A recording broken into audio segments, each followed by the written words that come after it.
দীর্ঘদিন ধরে যারা অ্যালার্জিক রাইনাইটিস অর্থাৎ সর্দি কাশি হাঁচি ঘুম থেকে উঠলেই সকালে প্রচুর পরিমাণে হাঁচি বা সর্দি নাক দিয়ে পানি পড়া ভাব হয় তাদের জন্য গুরুত্বপূর্ণ একটি মেডিসিন এবং দীর্ঘস্থায়ী অ্যালার্জিজনিত সমস্যার সমাধান করে। Welcome viewers, AB pharmacist and health চ্যানেলে স্বাগতম সবাইকে। আশা করি সবাই ভালো আছেন। তো আমরা এই গুরুত্বপূর্ণ ভিডিওগুলো দিই, আপনারা একটু লাইক কমেন্ট শেয়ার করে পাশে থাকবেন। কোনো জিজ্ঞাসা থাকলে কমেন্ট করে জানতে পারেন। তো আজকে আমরা ট্যাবলেট রুপাটাডিন এটি নিয়ে বিস্তারিত আলোচনা থাকছে। 10 মিলিগ্রামের একটি কম্বিনেশন। তো চলুন শুরু করা যাক। রুপাটাডিন একটি দীর্ঘমেয়াদী কার্যকরী নন সিডেটিভ। এটি নন সিডেটিভ হিস্টামিন রিসিপ্টর অ্যান্টাগনিস্ট। এটি প্লাটিলেট অ্যাক্টিভেটিং ফ্যাক্টরকেও বাধা প্রদান করে।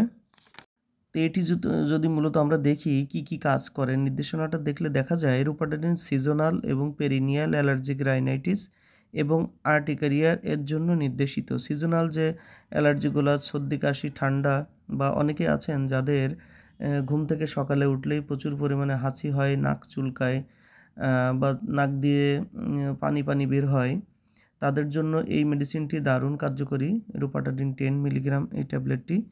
এবং পেরিনিয়াল অ্যালার্জিক রাইনাইটিস যাদের আছে এবং আর্টিকারিয়া যে সমস্যাগুলো দেখা যায়, আর্টিকারিয়া হচ্ছে আমবাত। সাধারণত সমস্ত শরীর লাল লাল দাগে ভরে যায় বা চুলকানির সৃষ্টি হয়, সেটি হচ্ছে আর্টিকারিয়া।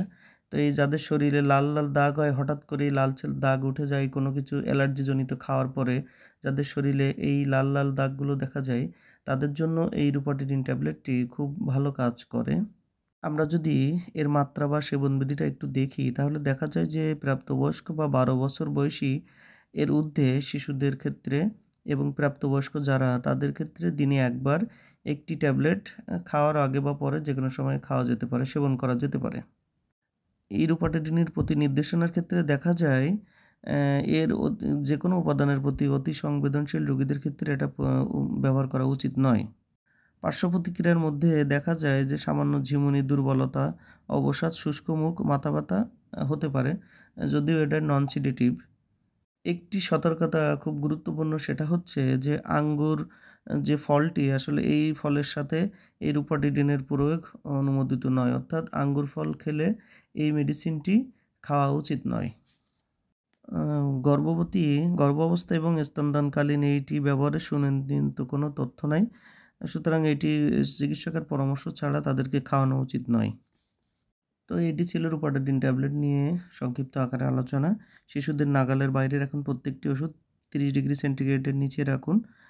প্রত্যেকটি মেডিসিনই সেবনের পূর্বে আপনার রোগ নির্ণয় আবশ্যক। রোগ নির্ণয়ের জন্য আপনার চিকিৎসকের পরামর্শ নিতে হবে। তো আমাদের যে ভিডিওগুলো কেমন লাগে জানাতে পারেন, এবং কোনো কিছু জিজ্ঞাসা থাকলে কমেন্ট করে জানতে পারেন। তো ভালো থাকবেন সবাই। Thank you everyone.